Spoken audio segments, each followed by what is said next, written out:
अस्सलाम वालेकुम नाज़रीन, अवामी तराजुर के नए ब्लॉग के साथ मैं हूं खालिद भट्टी। आज हम बात करेंगे इमरान खान साहब ने जो अर्ज़ी डाली थी ताकतवरों को, उसका उनको क्या जवाब मिला, क्या जवाब मनफी है कि मुस्बत, और तहरीक इंसाफ के लिए आने वाले दिन कैसे साबित होंगे, क्या इमरान खान साहब जल्द रिहा होने वाले हैं।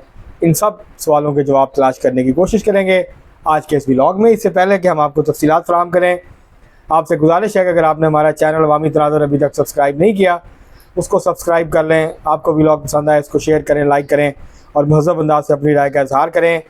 बेल आइकॉन ज़रूर दबा दें, टल्ली ज़रूर खड़का दें ताकि बर वक्त आपको हमारा व्लॉग मिल जाए। अब हम बढ़ते हैं अपने आज के मौजू की तरफ। इमरान खान साहब ने बज़ाहिर तो 2-3 दिन पहले उमर अयूब खान के ज़रिए, जो अपोजिशन लीडर हैं कौमी असम्बली में, तहरीक इंसाफ के सेक्रेटरी जनरल हैं, और उसके बाद अपनी हमशीरा अलीमा खान साहबा के ज़रिए एक अर्ज़ी डाली, और वो अर्ज़ी थी पाकिस्तान की ताकतवर इशराफिया के लिए, ताकतवर जो है वो इस्टेब्लिशमेंट के लिए, मुक़्तदरा के लिए। चिट्ठी ये थी कि आए मिल बैठें, माजी की तलखियाँ भुला दें, पुराने वक्तों को याद करके या पुरानी तलखियों को याद करके कुछ नहीं मिलेगा। आए बैठते हैं, बात करते हैं, आप इनसे पीछे हट जाएं। न्यूट्रल होना अच्छा होता है। एक वक्त था जब खान साहब फरमाया करते थे न्यूट्रल तो जानवर होता है। अल्लाह ने हमें न्यूट्रल होने का हुक्म ही नहीं दिया, हमें तो हक़ और सच का साथ देना है, और हक़ सच पे हमेशा इमरान खान साहब होते हैं, खान साहब होते हैं। इसके अलावा बाकी सब तो गुमराह हैं।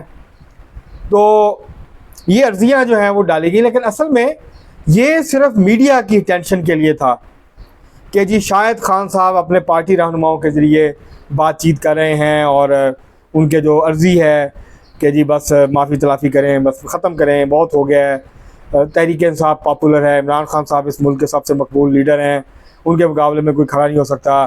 तो अगर फ़ौज और तहरीक इंसाफ मिल जाए तो मकबूलियत और ताकत मिल जाएगी, और फिर तहरीक इंसाफ नया इलेक्शन करवा दें, तहरीक इंसाफ जो है वो इक़्तिदार में आ जाएगी, पाकिस्तान के मसले हल, बिजली सस्ती हो जाएगी। जिस तरह पहले 2018 से 2022 तक दूध और शहद की नहरें बह रही थी इस मुल्क में, वो बहना शुरू हो जाएंगी इमरान खान साहब की बरकत से, और पाकिस्तान के सारे मसले ख़त्म, महंगाई ख़त्म, कर्ज़ों की वापसी का मामला हल, हर चीज़ जो है वो देखिएगा आप दिनों में ख़त्म हो जाएगी। क्योंकि इमरान खान साहब जो है वो नेक नीयत है, इनकी जो है बाकी लीडर्स हैं इनकी नीयत ठीक नहीं है। तो जिसकी नीयत ठीक होती है मामला खुद ब खुद उसकी बरकत से ठीक हो जाते हैं।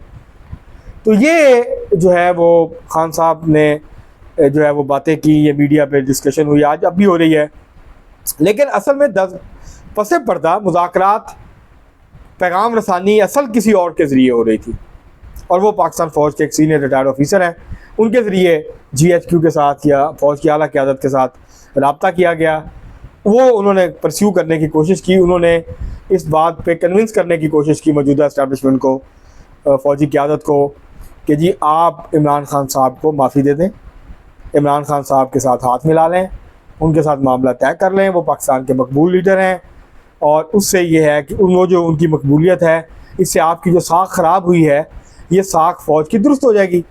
अब वो जो रिटायर्ड फ़ौजी अफसर हैं, जर्नैल हैं गालबन, उनसे अगर कोई पूछे कि ये साख ख़राब किसने की है, फ़ौज के ख़िलाफ़ ये प्रोपेगेंडा किया किसने है, फ़ौज को इतना गंदा उसकी क़यादत को किया किसने है, तो ज़ाहिर है जवाब मिलेगा इमरान खान साहब ने। तो वो ये कह रहे हैं कि जी आप उनके साथ हाथ मिला लें और ये नून लीग को फ़ारग करें, पीपल्स पार्टी को फ़ारग करें, और उनको इक़्तिदार में ले आएँ, मसले हल हो जाएंगे, और मकबूलियत उनकी की बदौलत बहुत सारे जो हैं वो मसाइल ख़त्म हो जाएंगे आपके लिए, आपकी मुखालफत ख़त्म हो जाएगी। और उनका ख्याल ये है कि जब वो नून लीग को निकालेंगे पीपल्स पार्टी को, तो ये दोनों घर जाके बैठ जाएंगे और ये मसला ले लेंगे और अल्लाह से दुआ करेंगे कि या अल्लाह हमें वापस इक़्तिदार में ले, और कुछ नहीं करेंगे।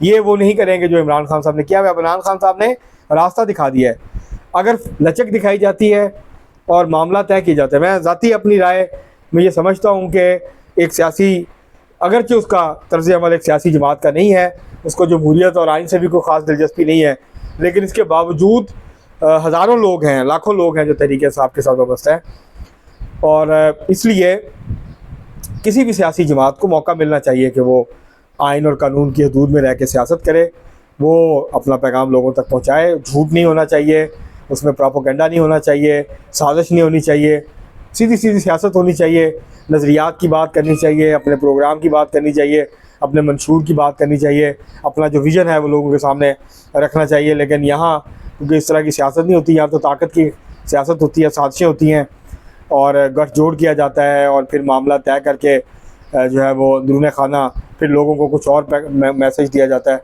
तो ये इस वक्त सारी सूरत हाल है कि ये उन जो है आला रिटायर्ड फ़ौजी अफसर उनके ज़रिए मामला तय करने की कोशिश हुई थी, जो बज़ाहिर नाकाम होती नज़र आ रही है और बज़ाहिर लगता है कि जवाब नफ़ी में है। अब ये दिलों के राज तो अल्लाह ही जानता है, लेकिन ये बज़ाहिर ये लगता है कि ये मामला, ये बेल किसी मंडे नहीं चढ़ी है और मामला जो हैं वो ख़त्म हो गए। किसी निचली सतह पे बातचीत हो रही हो तो हो रही हो, लेकिन आगे आगे ऊपर की सतह पे जो है वो माफ़ी मिलने का इम्कान नज़र नहीं आ रहा है इमरान खान साहब को। उनकी शर्त यही है कि आप माफ़ी मांगें, अपने गुनाहों का एतराफ़ करें, उसके बाद जो है वो अगली बात होगी, उससे पहले कोई बात नहीं होगी। तो लगता है कि ताकतवर जो है, मुक़्तदरा जो है वो अपने उस मौक़िफ़ पे कायम है और इमरान खान साहब को कोई मुस्बत जवाब नहीं मिला। अगरचे बातचीत होनी चाहिए सियासी जमातों की तहरीक इंसाफ के साथ और मुक़्तदरा की भी तहरीक इंसाफ के साथ, इसमें कोई हर्ज नहीं है। इससे टेम्परेचर नीचे आएगा, इससे हालात बेहतर होंगे, सियासी अदम इस्तेहकाम कम होगा, गैर यकीनी की जो कैफियत है उसमें कमी आएगी। लेकिन ऐसा होता हुआ नज़र नहीं आता। ये ख्वाहिश ज़रूर है लेकिन ऐसा होता हुआ नज़र नहीं आ रहा और ये लगता है कि जो क़यादत है मुक़्तदरा की, वो जो कुछ उनके साथ किया गया है वो इतनी आसानी से भूलने के लिए तैयार नहीं है और मामला जो हैं वो उससे कहीं ज़्यादा गंभीर हैं जितने के नज़र आते हैं। और इसलिए ये जो इमरान खान साहब ने ये पैंतरा बदला और दोबारा से यू टर्न लिया, और यू टर्न तो ज़ाहिर है बड़े लोग लेते हैं, तो खान साहब क्योंकि बड़े आदमी हैं तो वो यू टर्न लेते रहे हैं, तो एक यू टर्न और ले लिया। पहले बहुत शदीद अटैक किए, प्रोपेगेंडा किया, अभी भी चीफ जस्टिस काजी फायजीसा के ख़िलाफ़ प्रोपेगेंडा जारी है, चीफ इलेक्शन कमीशनर के ख़िलाफ़ प्रोपेगेंडा जारी है, लेकिन आर्मी चीफ की तरफ दोस्ती का हाथ बढ़ाया गया। और गालिबन तहरीक इंसाफ की सोच ये थी कि इस तरह से कोई नरमी पैदा की जाए, तहरीक इंसाफ को जलसे जुलूस करने की इजाज़त मिल जाए, तहरीक इंसाफ को सियासी सरगर्मियाँ करने की इजाज़त मिल जाए, वो हुकूमत को टफ़ टाइम दे सके। क्योंकि इस वक्त ना तो तहरीक इंसाफ ईवानों में और ना ईवानों के बाहर टफ़ टाइम देने की पोजीशन में है। जो यहाँ पे एहतजाज की कॉल थी वो फ्लॉप हुई है, बुरी तरह से वो नहीं हुई। और जब तक मामला ठीक नहीं होते, बेहतर नहीं होते, तब तक ये तहरीक इंसाफ के साथ यही कुछ होता रहेगा। ये कोई आइडियल सिचुएशन नहीं है, लेकिन बहरहाल ऐसी ही है, ये हकीकत यही है पाकिस्तान की सियासत की। तो उसका नतीजा ये कि शायद खान साहब और तहरीक इंसाफ की क़यादत ने ये नतीजा निकाला कि यार हल्की फुल्की बातचीत करके अपने लिए कुछ आसानियाँ पैदा करने में क्या हर्ज है, मुकम्मल सरेंडर तो हम नहीं कर रहे। उनका ख्याल था कि शायद कहीं से बात बन जाए, लेकिन नहीं बनी है। उसके बाद हो सकता है कि 2-4 दिन के मिन्नत तरले के बाद इमरान खान साहब फिर चढ़ाई कर दें, जब उनको नज़र आए कि उनकी बात कोई नहीं सुन रहा तो वो फिर चढ़ाई कर दें और उसके बाद तहरीक इंसाफ के ऊपर और बुरा वक्त आ जाए और सख्ती हो। तो ये जो सारी सूरत हाल है, कुछ लोग कह रहे हैं कि खान साहब NRO की तलाश में हैं। अब देखते हैं कि अगले जो हफ्ते 2 हफ्ते जो हैं उसके अंदर क्या डेवलपमेंट्स होती हैं, किस तरफ सूरत जाती है। लेकिन अभी फ़ौज की क़यादत और मुस्लिम लीग नून की जो हुकूमत है, इसके दरमियान जो है वो ऐसे कोई फासले नहीं है, ऐसे कोई मामला नहीं है कि जिसकी बुनियाद पर जो मुक़्तदरा है वो अपना हाथ जो है इससे हटाए। क्योंकि तहरीक इंसाफ यही चाहती है। जैसे आपको याद होगा नाज़रीन, मैं याद करवा दूँ कि जब मार्च में तहरीक अदम एतमाद पेश की थी अपोजिशन ने, उस वक्त की मुस्लिम लीग नून, पीपल्स पार्टी और बाकी जमातों ने, तो उनका उससे पहले मुतालबा क्या था कि फ़ौज पीछे हट जाए, हम जाने, इमरान खान जाने, हम इमरान खान से निपट लेंगे। और फिर जब फ़ौज ने अपना हाथ हटाया इमरान खान से, तो फिर तहरीक अदम एतमाद कामयाब हो गई और इमरान खान की हुकूमत चली गई। तो इसलिए हमें ये याद रखना चाहिए कि इमरान खान साहब को जो लेके आए थे, जब उनके साथ इख्तलाफात हुए, जब वो पीछे हटे, तो फिर जब पुश्त खाली हुई इमरान खान साहब की, तो फिर अपोजिशन ने जो है वो निशाने लगाए, ठीक ठीक निशाने लगाए और इमरान खान साहब अपना दिफा नहीं कर पाए और लुढ़क गए और गिर गए।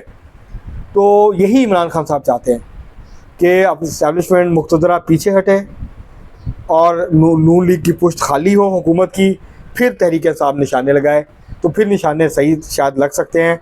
अभी तो वो निशाने तक जो भी गुलेल है या पत्थर है, कोई भी चीज़ है, वो निशाने तक पहुंच ही नहीं पा रही। उनके सामने मजबूत ढाल खड़ी है और जब तक वो ढाल है, तहरीक इंसाफ जो है उस ढाल से गुजर के मुस्लिम लीग नून की हुकूमत को नुकसान नहीं पहुँचा सकती। तो ये वो सोच है जिसके तहत तहरीक इंसाफ ने और इमरान खान साहब ने एक दफ़ा फिर यू टर्न लेके एक हल्की फुल्की पोजीशन लेके ये कोशिश की कि शायद उनके लिए कोई नरम गोशा पैदा हो जाए और उनके मामला बेहतर हो जाएं, जो कि बेहतर होते हुए इस वक्त नज़र नहीं आ रहे। अब तक के लिए इतना ही, बहुत शुक्रिया।